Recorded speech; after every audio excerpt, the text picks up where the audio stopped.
Baik, di sini saya ingin menjelaskan tentang lingkungan eksternal organisasi. Lingkungan eksternal organisasi terdiri dari segala sesuatu yang berada di luar batas organisasi yang mungkin mempengaruhi organisasi tersebut.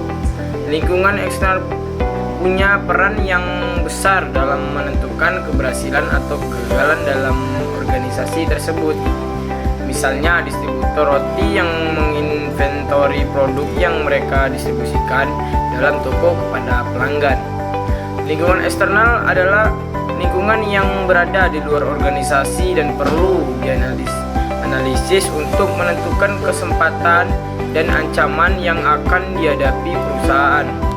Terhadap dua perspektif untuk mengkonseptualisasikan lingkungan eksternal.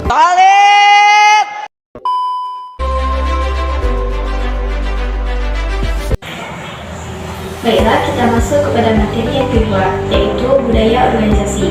Budaya organisasi terdiri dari 5 bagian. Yang pertama, lingkungan sosial budaya. Lingkungan sosial budaya bersifat multilingkungan.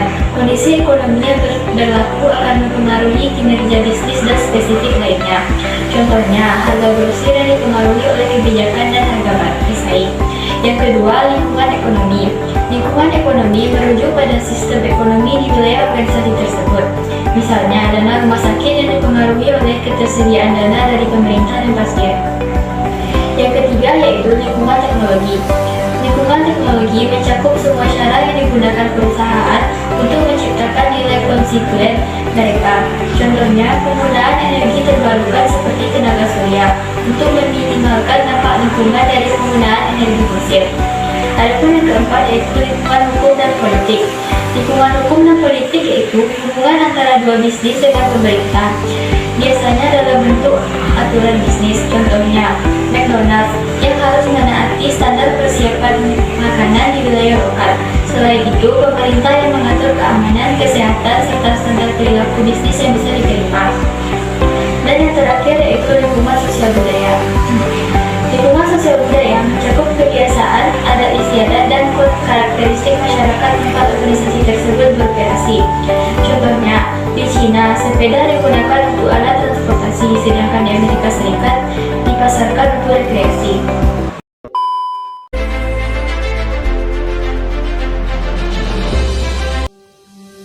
Perkenalkan, nama saya Saruta Barat dengan NIM 23053031. Di sini saya ingin menjelaskan materi mengenai etika bisnis dan tanggung jawab sosial, yang dimana perilaku etis adalah perilaku yang sesuai dengan norma sosial di masyarakat, sedangkan perilaku tidak etis adalah perilaku yang tidak sesuai dengan norma sosial di masyarakat. Etika bisnis adalah perilaku etis dan tidak etis yang dilakukan oleh manajer atau pemilik suatu organisasi atau perusahaan. Etika bisnis terbagi dua, yaitu satu, etika individual adalah ditentukan oleh individu dan budayanya. Yang kedua, etika manajerial dan adalah perilaku yang memandu manajer dalam pekerjaan mereka, seperti perilaku terhadap karyawan, organisasi, pelanggan, pemasok, pesaing, dan yang lainnya. Bisnis menyeimbangkan komitmennya terhadap kelompok individu dalam lingkungannya yang meliputi konsumen, karyawan, investor, dan komunitas lokal.